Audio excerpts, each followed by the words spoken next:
Welcome to the Secrets to Abundant Living podcast. Your guide on this journey is Amy Sylvis. If you're ready for the secrets to an abundant life, hit that subscribe button now, and let's get started. Everyone, welcome to the inaugural episode of the Secrets to Abundant Living podcast. My name is Amy Sylvis. I am the founder and CEO of Sylvis Capital, and I'm so excited to welcome you to our podcast today, to our first episode of our journey together. So I'd love to outline what we'll be covering in this episode to give you a bit of a preview of what's going to go on today. I'd like to first start off with what is my vision for this show? What can you all expect? What are we all about here? Let's talk about it. And then, of course, what does this podcast mean to me? Why am I spending the time and resources to do this? What does it all mean? And then for those of you who don't know me, who am I and how did I get here? We'll give you a little bit more information there. And then, of course, how do we together get from where we are today to where we want to go? And more importantly, where are we going? We're all on this journey together, and we'll be outlining more. So what is the vision for the show? We'll start off with, who is this show for? Whether you're someone who is already living with quite a bit of abundance and you're wondering, hey, maybe are there other levels of abundance I can reach? Or maybe even other areas of my life where I can dial up that abundance or just have any abundance. This show is definitely for you. And then, of course, for anyone who feels like maybe life hasn't turned out as abundantly in some or all areas of your life than you expected. Maybe society told you to do one thing and you've done that and you're still not where you'd like to be. This show is also for you. So in talking about the vision for the show, I'd like to talk about what we will cover. What will all of this look like? And how I've decided what we will cover really comes from my definition of what it means to live abundantly. And I'll really challenge you as well to outline for yourself what abundance can mean. And this podcast can really change, hopefully, or positively influence what you think is possible in your life for abundance. So some of the topics, this is not exhaustive, but some of them will be quality of relationships, the people that you're around. What does that look like? Control of your time. Do you have to ask people for time off? Or do you get to decide that for yourself? Of course, financial abundance, right? Do you have enough money to live life the way that you and your family want? Contribution and fulfillment. Do you feel as though what you're doing in your day-to-day life is helping others? Do you have meaning? Leaving a legacy. What are you going to leave behind when you pass on? What is that going to look like? Are you leaving something for your family, the world? Legacy is a good one. Location freedom. Are you able to live and work and enjoy life where you'd like? Or are you tied to a certain location? Do you have that abundance in location freedom? Quality of life, including enjoying hobbies. Do you have abundance there? Are you able to enjoy what you and your family love to do? Or are you really limited in terms of how you can enjoy life on your terms? Spirituality and relationship with source, universe, God. I say God, but really incorporating and growing that. What could that look like? And do you have abundance in that area?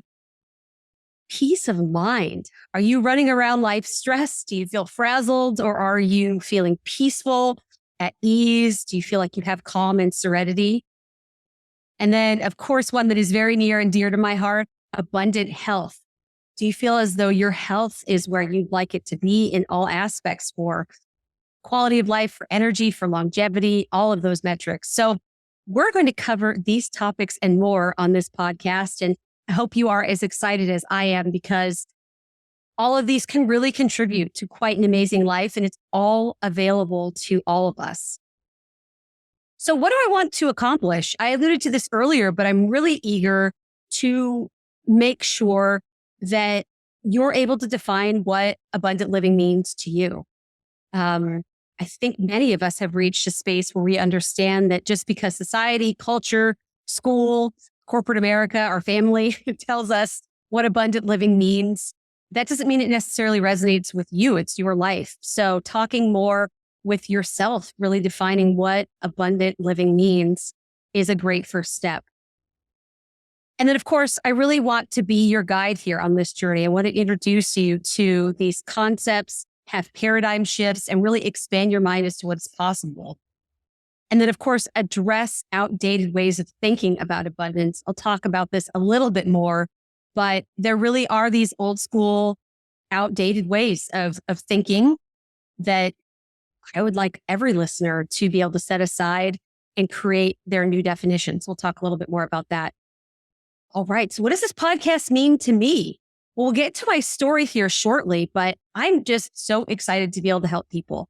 I've really reached a point in my life where I have been able to reach the abundance in many areas, and it's taken a while to get there. But what good is all of this information if I'm not sharing it with others? What good is living in abundance on an island by myself? I'd way rather take along all of you and give you the tools, the strategies, the connections so that you can live this as well. Way more fun and rewarding. Contribution and the ability to help others is big for abundance in my book. So the ability to have a one-to-many platform like a podcast where I can really dig deep and spread this message is incredibly exciting. So who am I? As I mentioned, my name is Amy Sylvis. I'm the founder and CEO of Sylvis Capital, and I live in beautiful, mostly always sunny Los Angeles, California, with husband Joel. Some of you may have heard of husband Joel, but that H in his name is capitalized. It is a proper noun. So he is husband Joel. We've been married for close to 7 years now, and we're very grateful to live in this city with our extended family and the great weather and everything else LA has to offer. Some of you may know about my health journey, and if you do, you get to hear it again. If you don't, I'm going to tell you a bit more, because this has really informed my passion and desire to live life at the highest levels. I was born with a genetic illness called cystic fibrosis in 1981. So for those of you keeping track, I am 42 years old. And at the time I was born, my parents were told I'd live to be around 8 or 9 years old, if you can believe that. And thankfully, I've beaten those odds. And for those of you who aren't familiar with cystic fibrosis, it is a genetic illness. It's quite rare, but it slowly destroys the lungs over time. So I knew a lot of people with the illness growing up that either needed a lung transplant or passed away at an early age. It was pretty tough.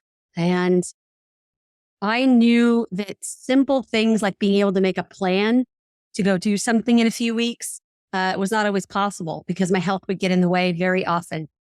And I'd have to spend weeks and weeks at a time in the hospital with cystic fibrosis, treating virulent lung infections with and using some of the most strong and harsh and powerful antibiotics on this planet in hopes that they would help clear the lung infection.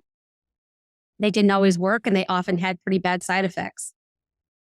So as I got older and bolder, meaning I got out of high school in my early 20s and in my 30s, my ability to work and trade my time for money was increasingly difficult because, as you can imagine, holding down a job where I'm in the hospital for 2 to 3 weeks at a time, several times a year, very, very challenging to be able to just keep employed.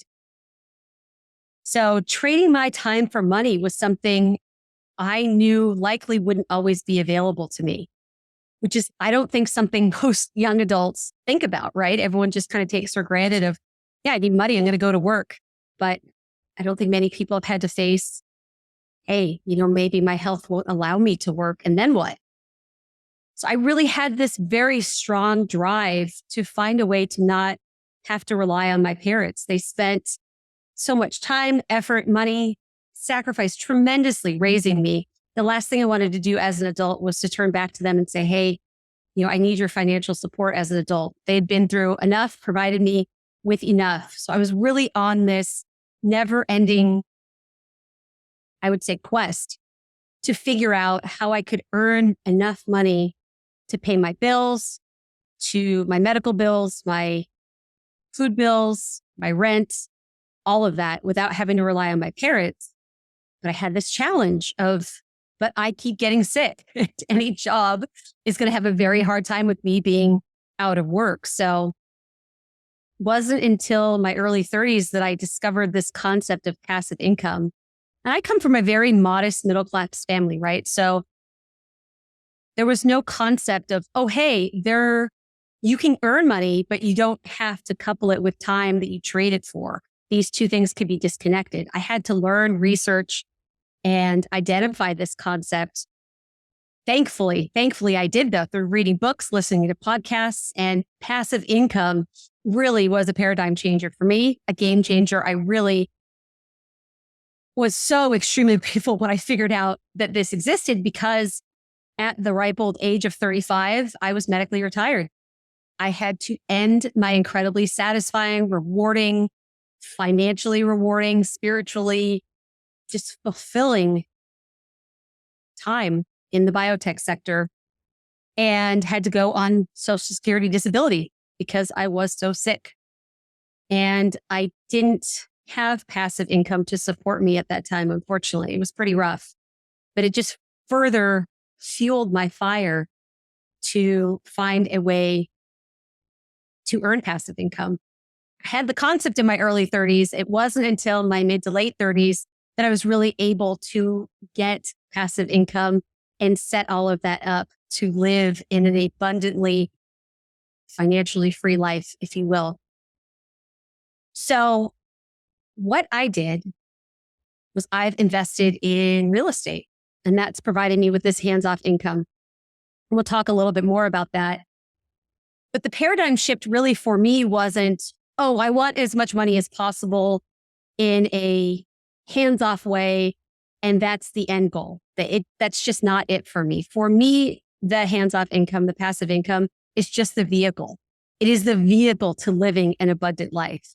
It is what unlocks the ability to travel, to enjoy my hobbies, to give back to amazing charities that my husband and I believe in, like the Heart of Los Angeles, which is an after-school program for children here in LA that don't have the economic means, to be able to participate in what this organization provides. Or Emily's Entourage, which is an amazing organization that is looking for medication to treat people living with cystic fibrosis that don't benefit from the miracle medication that I got about 4 years ago that's restored my health completely. So all of these things have been enabled by passive income. The ability to spend time with family as I see fit, the ability to surround myself with people that are like-minded, that have the same values. All of these things have been unlocked by passive income. It has been one of the major motivators to creating this investment company, this private equity company that owns and operates real estate and invites folks who also want to generate passive income to invest alongside of us. So hopefully that illustrates a bit of my journey and why, despite the fact that now I have my health restored and I can now trade my time for money, thanks to the miracle medication that came to me about 4 years ago, but I'm still on this path to earn passive income and teach other people how to do it as well, so I can live abundantly. And I want you to as well. I really want to smash this myth, this outdated idea that we all have to wait to retire at, 65, 70? Is it 75 now? To enjoy our life and live life on our terms. I think a lot of us, our parents, our grandparents, had to sacrifice tremendously just to have enough money to be able to finally enjoy their hobbies, live life on their terms, be around loved ones. This simply isn't the case now. There are ways. I've done it. Other people have done it. We're going to show you that you can live life. You don't have to put it on hold until you retire. You can live it now. You can realize that dream of living abundantly now. So we're going to talk a lot about that vehicle on this podcast, not just about financial abundance, but all those other topics that we've talked about. All right. So how do we get to where we all want to go together, living this abundant life. Here's what I'll be sharing on the podcast. I'm going to be interviewing key players that have the experience, the expertise, the knowledge to build each aspect of living an abundant life. They are going to provide you with these tactics and strategies, all of these incredible things that will help you further push yourself on this journey to live life the way that you want. Each week, we'll have one episode. I will have one every other week where I'm interviewing these key players on these abundance topics. And then every other week, I will be talking to you about financial abundance on my own. So I'll be sharing with you what I've learned along my journey, what's worked for me, how you can apply it in your life as well. Again, not necessarily as an end goal, but as a vehicle for all these other topics that we're discussing that can lead to abundance in your life in all of their aspects. All right, I'm excited. This is going to be such an incredible journey. I do have a favor to ask you. Doing a podcast, if you have experience with it, or if you know anyone who's had experience with it, the algorithm matters tremendously. And how other people can learn about the podcast really depends on whether you all are able to rate and review the podcast and the episodes. So I'm going to ask you a huge favor right now. Please take a moment to rate and review so that more people can gain access and hear about this podcast. We're all on this together. We all succeed together. We have an abundance mindset. There's that word again, together. And so if you're able to write a review, rate the episode, the algorithm will show this to more people. I simply cannot do this without you. So if you appreciate what we're doing with everything that I'm giving to you all, the preparation, the time, the effort, all of this, this is one way that you can really support this podcast and help us grow. Okay, so what are my parting words? My parting words here are, no matter where you are in this abundance journey, whether you feel stuck, you feel like there's no way to add more abundance, you feel lost, you're really just kind of hitting your head against the wall, or if you're someone that feels like, hey, I already have quite a bit of abundance, I'm ready to turn it up even more, see what else is possible. Either way, I encourage you to stick with us. Check back once a week, listen to our episodes and squeeze all the juice you can out of what we're going to share in terms of mindset shifts, strategies, tactics, tools, all this great stuff to living and increasing the abundance in your life. Thank you all so much for listening to this inaugural episode. I cannot wait to go on this journey with you. And we'll talk to you next week. Thanks again, everyone. Take care. Thank you for joining us on another episode of the Secrets to Abundant Living podcast. We hope you found inspiration and valuable insights that will empower you on your journey towards abundance. If you enjoyed today's episode, don't forget to subscribe, rate, and leave a review. Your feedback means the world to us, and it helps others discover the secrets to an abundant life too. Stay connected with us on LinkedIn, Amy Sylvis. Keep striving for your goals, nurturing your relationships, and embracing the adventure that is life. Until next time, we wish you an abundantly fulfilling day.